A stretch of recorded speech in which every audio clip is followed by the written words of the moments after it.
everybody. Welcome into a new week of Talkin Sports. And we actually have sports this week, the NFL Draft. And look who's with me. My man, Spence Checketts. Always good to visit with you. How you doing, my friend? Everything going all right? You holding up okay?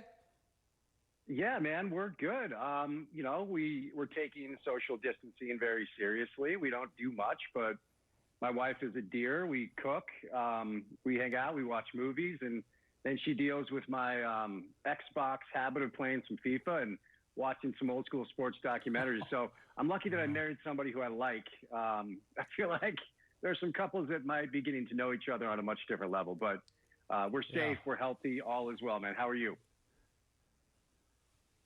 I'm doing great as well, and you're right. You cook, I mean, excellently. I saw an Instagram story last night, and I was salivating by the end of it. Looked very, very good. We'll talk more about that later on. Spence, let's jump right into this. A number of things I want to talk about, including your visit with Kyle Whittingham last Friday. But, yeah, the draft this week. This is going to be fun because something's actually going to be happening. Now, here's the interesting thing. Our local guys kind of on a roller coaster, especially Jordan Love. Spence, I've seen him as high as projected as 5 or 6, and yet today Peter King came out and had him early in the second round. Where do you see him falling into all this? You're right. He's all over the place. I think the Chargers at 6 is a very likely early destination for Jordan, as Phillip Rivers is no longer there and they need a quarterback. One of the wild cards here, though, is the New England Patriots. According to several outlets, Bill Belichick loves Jordan Love.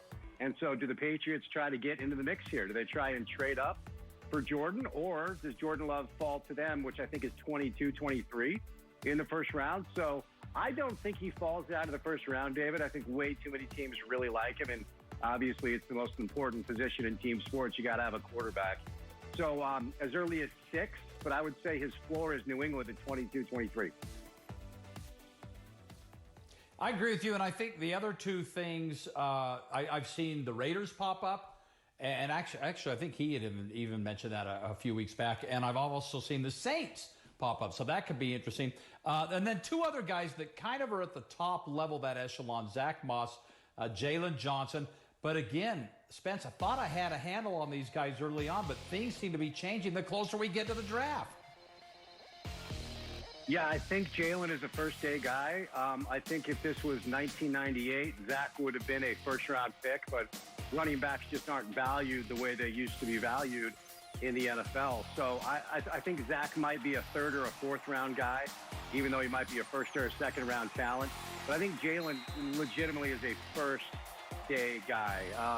In the NFL right now, it's quarterback, it's pass rushers off the edge, and then it's playmakers on the outside, whether that's wide receivers or guys who can cover wide receivers. Jalen, special. He's as good of an NFL prospect that Utah's had since Eric Weddle. That comes from Morgan Scalley himself. So I think Jalen's probably a big guy.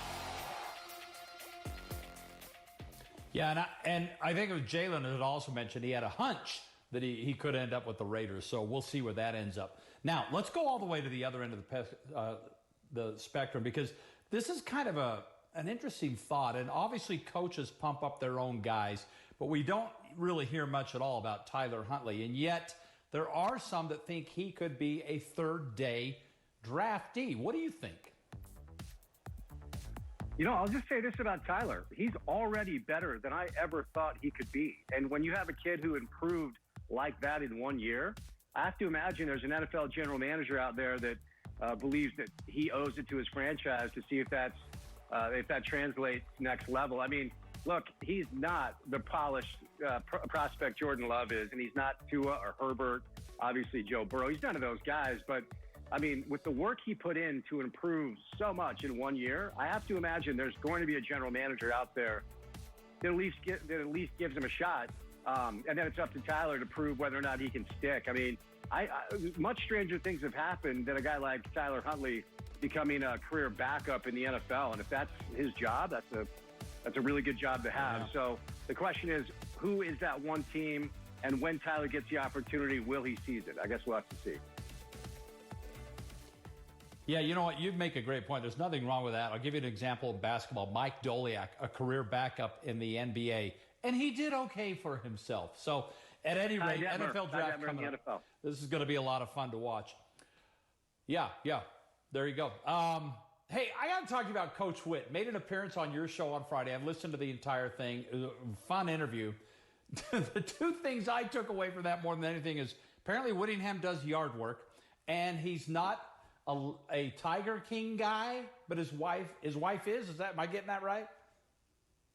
Yeah, Kyle said that he tried to watch one episode, and about 15 minutes into it, he said, "This is not my thing." But his wife and his children went on to watch the entire thing. But it was really fun. I always enjoy my conversations with Kyle. He's such a good guy, and we're lucky to have him here. But it was funny to hear his perspective on what it's like surviving in the Whittingham house right now.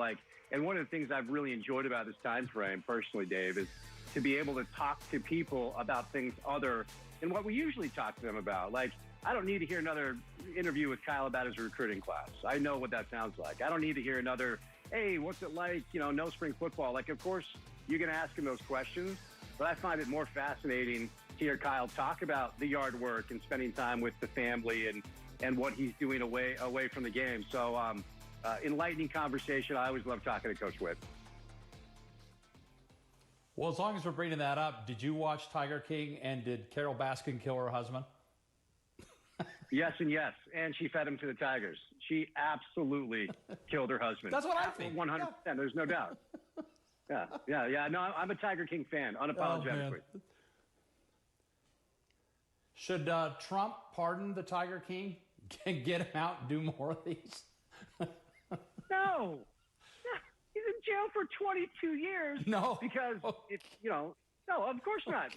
Not only did he try to hire people to kill Carol Baskin, Joe Exotic shot Tigers himself. Yeah.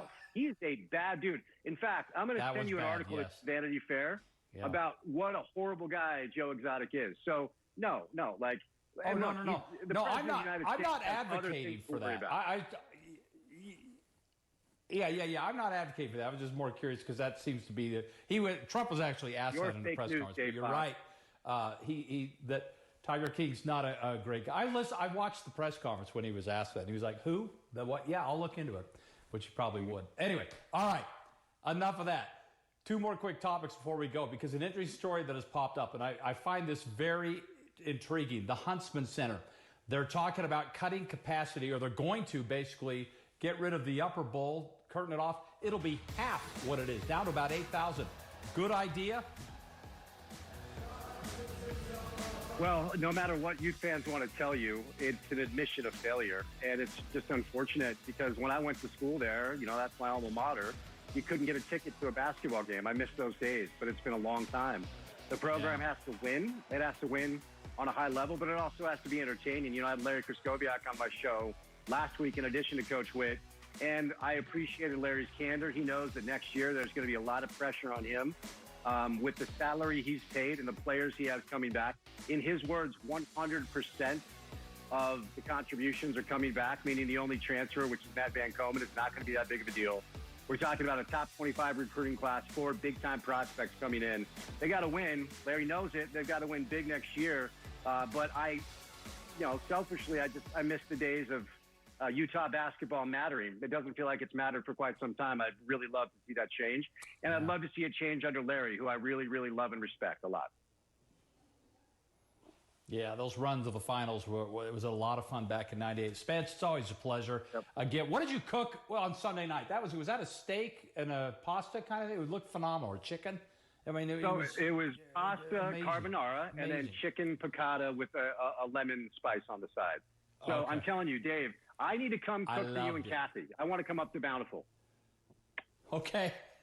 Once we can get rid of the social distancing, we'll have you up. Spence, thanks so much. My best to Britta as well. Okay, brother. Stay safe, please.